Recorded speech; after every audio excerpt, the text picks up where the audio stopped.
In today's day and age, photographs are a part of everybody's lives. We all have those adorable baby pictures and those awkward selfies. And most people even carry around a camera on their cell phones. But how did we get to a point where cameras can be this small? Well, let's dive into the history of cameras.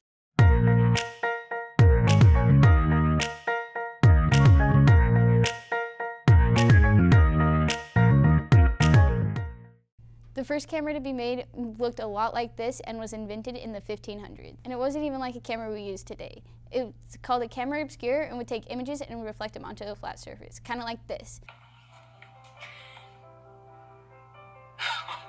It's a camera obscura. But the development of it kind of died out, and the development of all cameras kind of died out. But then in 1893, Louis de Graat invented the draw type camera. It was used mainly for taking portraits and was one of the most expensive cameras still to this day. After that, we got more cameras like the panoramic camera in 1859 and the Kodiak roll film camera in 1888. Then came the Brownie in the 1900s. The Brownie was a big step up from the de Graat type camera. Where the de Graat type camera was one of the world's most expensive cameras, the Brownie is one of the world's most inexpensive cameras. Back in its day, it was $1. Today, that would be $30.59, making it still one of the world's most affordable cameras. After the Brownie, everybody wanted to have a camera, so development of cameras took off again.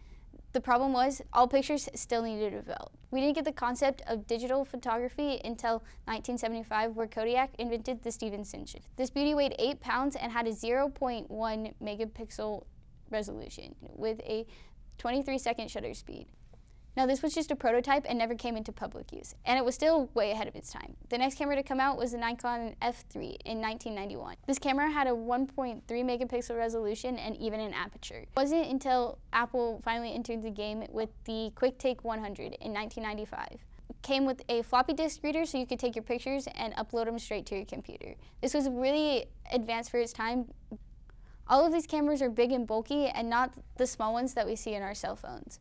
Well, it wasn't until November of 2000 when Sharp released the J phone in Japan.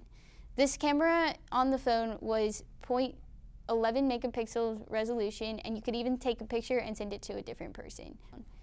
Now, this was ahead of its time and was only released in Japan. The Seon FP3 53000 was released in November of 2002 in the United States. It cost $400.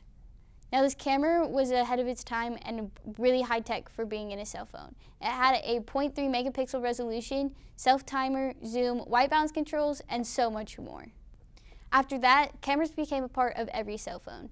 Now, they didn't have the best quality, and they were mainly just used for caller ID pictures. It wasn't until 2008 when Samsung released the i8510 with an 8 megapixel resolution camera. Now, this is the same resolution the iPhone 4S has. The iPhone 4S came out 3 years after the i8510 in 2011.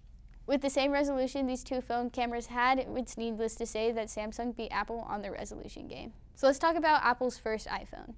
It had a 2 megapixel resolution and not a whole lot of features. It was still really ahead of its time with the touchscreen and all of the amazing other things Apple put into it.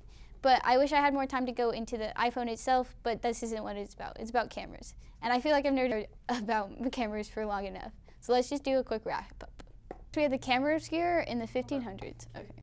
Then the de Graat type camera in 1839. The Kodiak roll film camera in 1888. The Stephenson in 1975. The Nikon F3 in 1991, QuickTake 100 in 1995, and the quick development of all of the different phone cameras. Now, that's just a short history on the long history of cameras.